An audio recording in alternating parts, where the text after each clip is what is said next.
Welcome back to Fireside Giants. My name is Anthony Rivardo, your host for today, and first and foremost, happy Thanksgiving to everybody watching or listening to this episode. I hope you have or had, if you're watching it the next day, a wonderful day with your family, ate some good food. I know I'm going to eat some good food tonight. Very, very excited for that. Hope everybody had a wonderful Thanksgiving. But let's talk some New York Giants in the meantime. Maybe you're sitting around waiting for the stuffing to cook, waiting for the turkey to be released from the oven, and you want to listen to some New York Giants podcasting.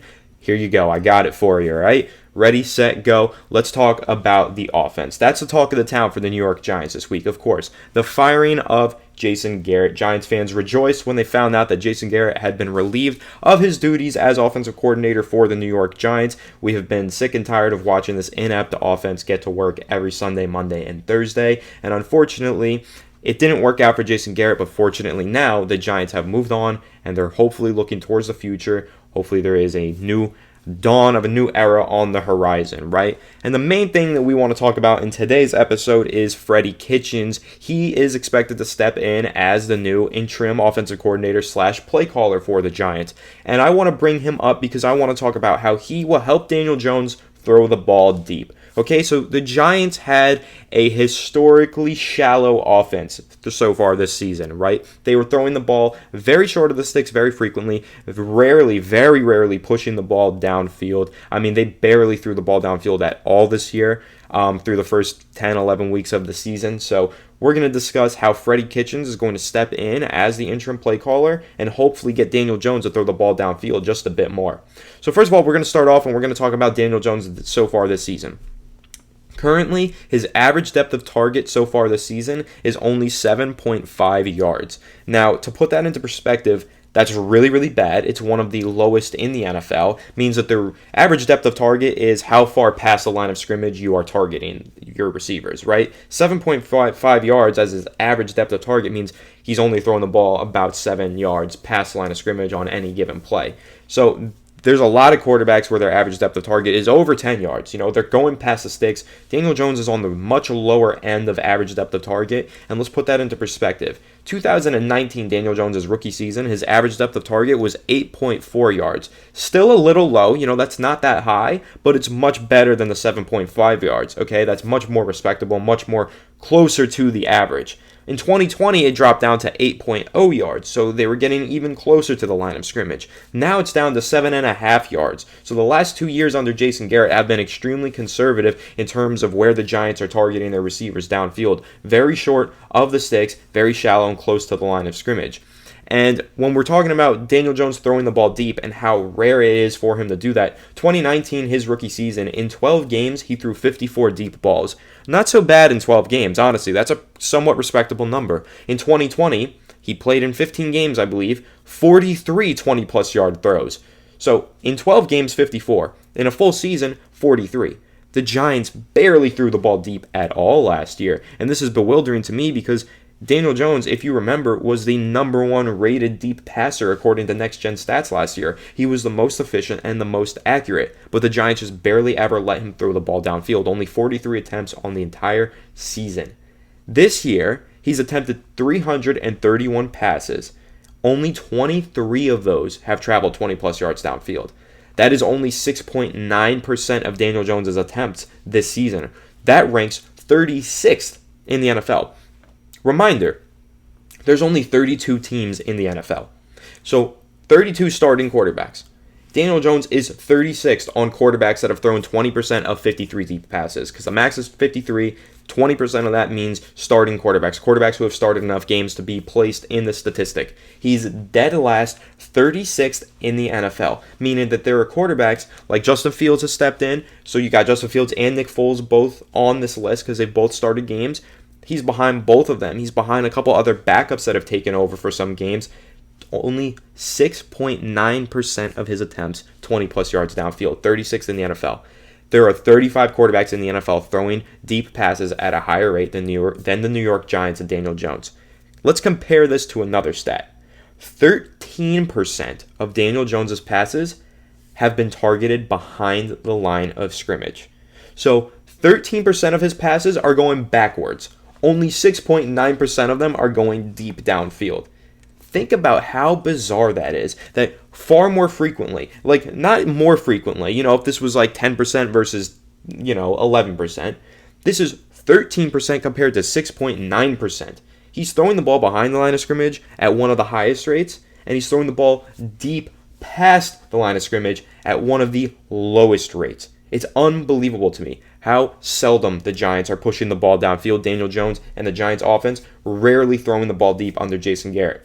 But I think all of that is going to change, and we might see a little bit of a breakout. Not a breakout year to finish the season from Daniel Jones, but we might see a little bit of a breakout with Freddie Kitchens calling these plays. And here's why.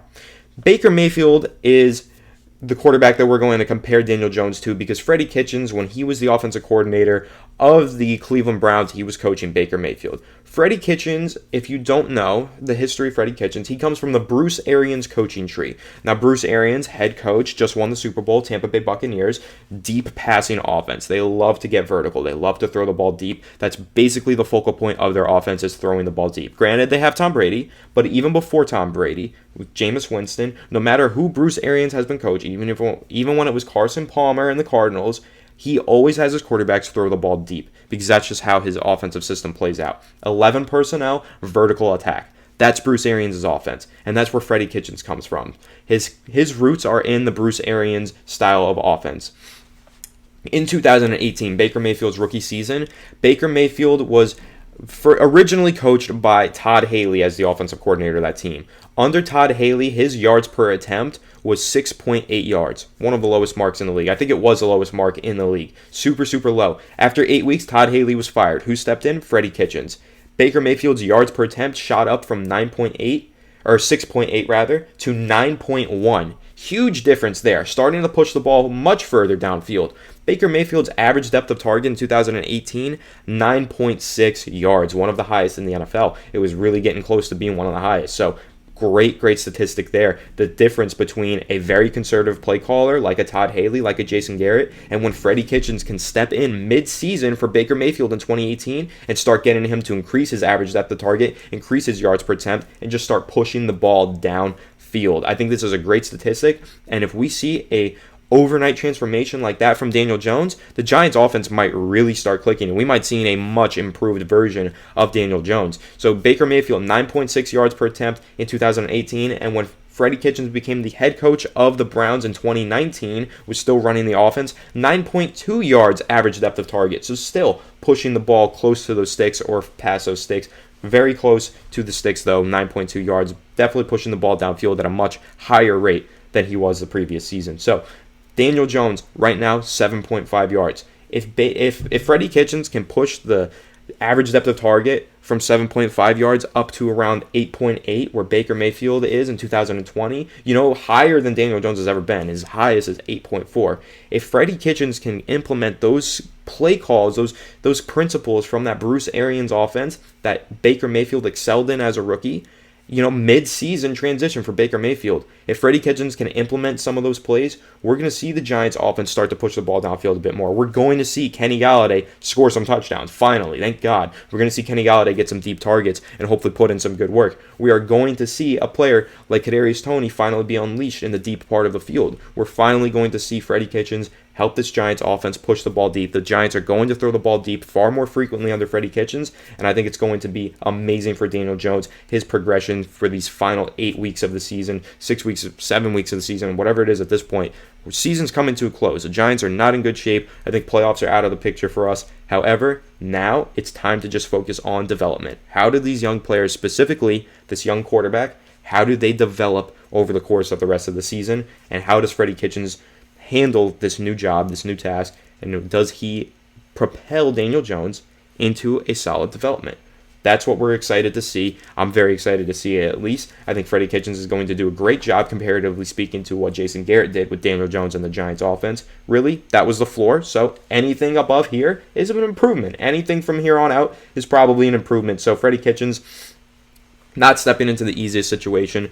Poor offensive line, a lot of injuries. However, if he's able to implement some of these vertical passing attack concepts, I think that the Giants offense is going to benefit greatly, and we're going to see a much better version of Daniel Jones for the rest of the season. Again, reminder, he was the best deep ball thrower in 2020. They just have not let him throw the ball deep this season. If they can actually get him pushing the ball downfield, we would probably see a much improved version of the Giants offense to finish the season out under Freddie Kitchens. Super excited for that, but let me know down in the comment section below what you think of this. Freddie Kitchens, is he going to propel a Daniel Jones breakout? I don't know. Probably not, but maybe. He just might. But he's definitely going to improve the offense, in my opinion. Let me know if you agree with me, disagree with me. Let me know everything down in the comment section below. Also, let me know, what's your favorite Thanksgiving food?